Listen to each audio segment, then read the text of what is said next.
I'm Emily. And I'm Lee. And for today, we're going to be interviewing some teachers for Hispanic Heritage Month. Today we have Miss Chavez. we are going to be interviewing with questions. Well, the first question is please introduce yourself, your name, the subject you teach, and what is your culture? Okay, my name is Miss Chavez. I'm the secretary here at Eisenhower Middle School, and my country is Honduras. It's in Central America. The second question is what is one thing you love most about your country? um, we have beautiful beaches, but my one thing I definitely love is my music, the type of music we listen to in Honduras, and it's a dance called punta. The third question is do you have a favorite type of cultural food? I do.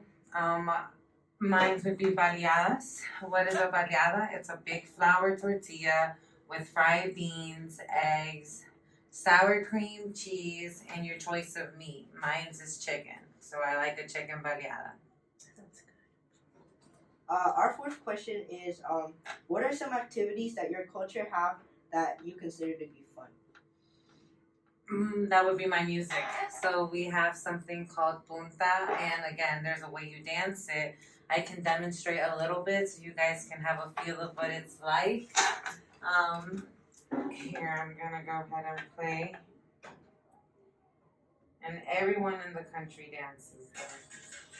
So it's called punta because you step on your tippy toes and you shake your hips. So you just move.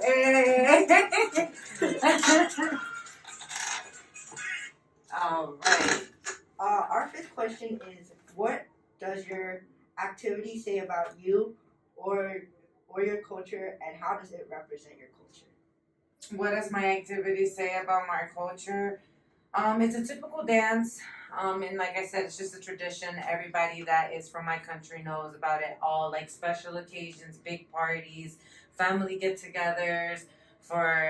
We throw big parties for like Christmas and New Year's, and this definitely, like, I don't think there's ever a party you go to and you won't hear our traditional dance. So it means a lot to us. It sounds fun. It is. Our sixth question is has there been a time when people mistook your race and how did you handle it? Yeah, so I tend to encounter this a lot. Most of it is like when they ask what race you are, like for tests and stuff, or you're filling out any application. Unfortunately, Hispanic, being Latina, is not a race, So everybody's like, "What are you?" Well, I don't know what I'm at. I am Latina, and unfortunately, there's no race considered that. So we're just a mix of everything. How do I embrace it? I mean, how do I take it? I just embrace it, and I try to educate people that ask me where I'm from or like what race is that.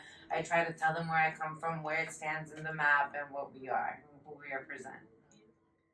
So today we have three teachers that I'm pretty sure someone will have in the future or currently does have them.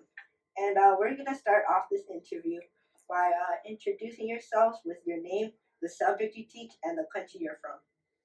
Okay, so I'll start off. My name is Miss Evelyn Abatiangelo, and I teach Spanish. And I was born in the United States, but both of my parents are from El Salvador. I'm Miss Marlette. I teach 7th grade math, and I am from Colombia. Hello, Ms. Ramirez. I teach Spanish, and I'm from this small country right here, El Salvador. So what is one thing you love most about your country, your country or culture? One thing that I love the most about my culture is that I have a huge amount of people that I can relate to, that we all speak Spanish, even though we may not be from the same country. We all have something in common, which is our language. So for me, something that I love about my country is that it's so diverse in the plants and animals and people that we have there. The Amazons are actually partially in Colombia, so the diversity in our country is amazing. For me, more of our country is the resilience. Like this flower growing in the desert, we have come to this country with having less than what we had in our own countries, and we have grown roots in this country and become Americans, part of the American culture, and growing not to support our family, but our families back home. So what are some favorite types of cultural foods you guys have? So for us, our favorite are pupusas, and they're tortillas that are stuffed with meat and cheese or different types of things. So for me, my favorite would be revueltas, which are pork and cheese. That's my favorite food.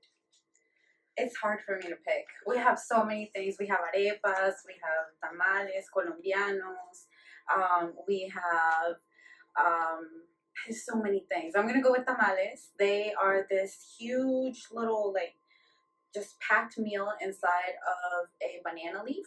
So they're pretty big. They have chicken, pork, um, beef, carrots, rice. They have everything in them, and it's just one big meal, and it's steamed, and it's just delicious. Like Miss Avicani said, pupusas, here's a picture of one of them. But I also enjoy empanadas. And I think Colombia have empanadas, but these Yes. empanadas are made of plantain and they have this little rice cream inside of it. Which is called? They call empanadas. Poleada. Well, the white thing is called poleada. Oh, those things seem very delicious, and I'm pretty sure a lot of people would love to try them. The fourth question is, what are some activities that your culture have that you consider fun? So Mr. Ramirez and I share the same country, and he has actually a pretty cool activity that he'll share for both of us. Well, it's a trompo. It's the simplicity of things. It's just a wood top with a metal point, and you just throw it with the string, and it starts dancing. It was a simple object that you could go the entire day playing with it. No cell phones, no computers, But we enjoy our time with it. So for me, an activity and a holiday that we celebrate in my country is actually called El Día del Amor y la Amistad. It translates to the Day of Love and Friendship. And we don't celebrate Valentine's Day. We celebrate this day. It actually just passed September 21st. And you celebrate not only, it's not you're not forced that day to have a Valentine or a boyfriend or girlfriend. You celebrate your friends, and you give everybody like a little card, your little friends, you make your own personalized little card, and it's just one of my favorite activities from my country because we're celebrating each other. Thank you. What does your culture say about you, or your culture, or how does it represent your culture? Can you repeat that question, please? What does your activity say about you or your culture, and how does it represent your culture? Okay, so that was the last question, right? The activity. One of the things that Mr. Ramirez just said was the simplicity of it. It's a simple game, but it brought so much joy and fun to all those who played it. Sorry.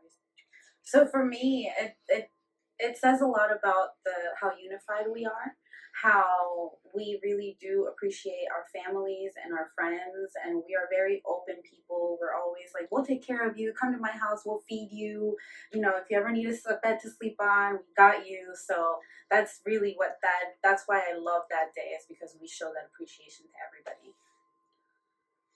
Like I said, the simplicity of things, going back to the childhood of not having to worry about the many things, the norms here in the United States. But, a simple thought, having so much fun with it. The last question is, has there been a time where people mistaken your race? If so, how did you handle it? So I don't think I've ever felt like it's been mistaken. One of the things about being Hispanic is that we come in different shades and different colors, and when you think of a Hispanic person, you really can't put like a true image, because you can be be very fair skinned or very dark skinned, come from all around. So, and being Hispanic is more of an ethnicity, and I feel part of like a greater group of people. So I agree with what Ms. Savicangelo just said. I'm proud to be part of this community, and I have been. Somebody asked. There's been a couple times where people have asked if I'm Italian or Asian, which both times I was very confused by the questions because I feel like I have very prominent features. But either time, I just thought it was interesting, and there was no offense taken, no hostility. It was just curiosity, and I think that the best thing you can do is ask questions so that you can educate yourself about other people and other people's cultures. For me, not being mistaken by another race, but probably being mistaken of your origin, because a lot of people view of Latinos or Hispanics are everybody Mexican. There's a variety of countries that speak Spanish. They're like Ms. Habitangelo said. There's a many people for different colors. Very different light skins. So just being called Mexicans, have those people who are probably ignorant. We need to help them realize that there's more to us. So thank you for telling us about Colombia and El Salvador.